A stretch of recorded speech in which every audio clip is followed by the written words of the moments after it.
All right, middle of October, which means it is garlic season here in St. Louis, Missouri. Never done garlic before, so wanted to basically document it for you guys. Here's how the garlic came in a box. They had a hole in it, I guess, for a little bit of air. And when you open it up here, this is pretty much what you get. We found a place locally here in Missouri called mogarlic.com. This is not an ad, just a place where we found it. We wanted to source it somewhat locally. So lucky to have a place here in Missouri to order it from. The first garlic we're going to take a look at, this was like a 3-pack that they had, a sampler pack that had 1 soft neck and 2 hard neck garlics. The first one here is the soft neck called Inchelium Red. Beautiful looking garlic, and the neck is very soft, and each one of the packs here comes with its own little name tag so you know what it is. The second one here is called a Karel. It's a hard neck. It's got some purple marbling on it. You can tell that the hard stem on it looks really, really cool. The third one is, I believe, a Vekan, also known as a Vekak. I don't know if I'm saying these right.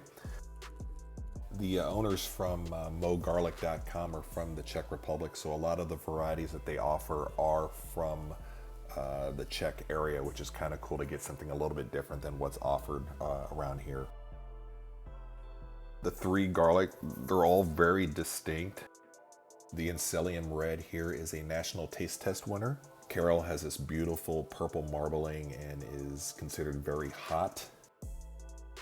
And the Vekan is a medium to large size bulb, which is sharp and rich in flavor and very disease resistant. I just wanted to show you guys, as far as when you're kind of peeling the garlic, how easy or hard each variety kind of is. Kind of thought all 3 were actually kind of hard to peel, which is neither good nor bad, just a little more difficult than normal. I would imagine that the paper that's surrounding it is protecting the garlic when it's down in the soil.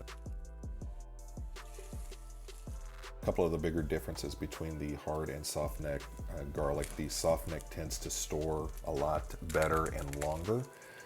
The hard necks tend to grow a little bit better in colder climates, but we are fortunate here in St. Louis in Zone 6A that we're able to plant both hard and soft neck garlic.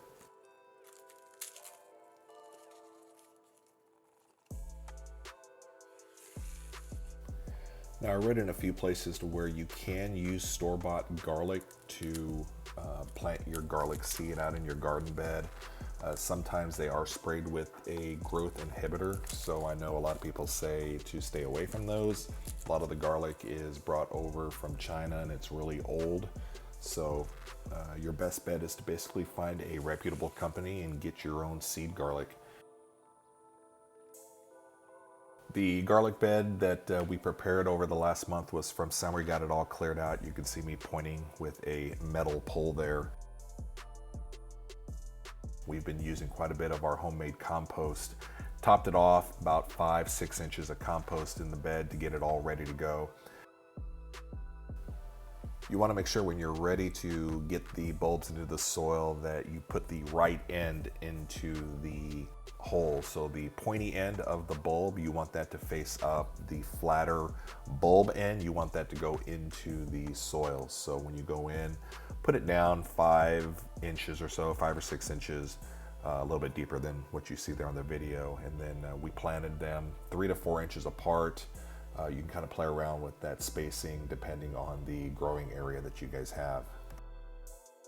Basically just kind of drew a line in the raised bed, which kind of gave me some guiding points as to where the spacing should be, and we put the garlic in. It was actually pretty easy. Again, make sure that pointy end is facing straight up. We had a little bit of peat moss left over, so we went ahead and topped the bed off with the peat moss, which kind of just filled in the holes, and we'll let all the bugs and the worms basically kind of mix that all up for the spring.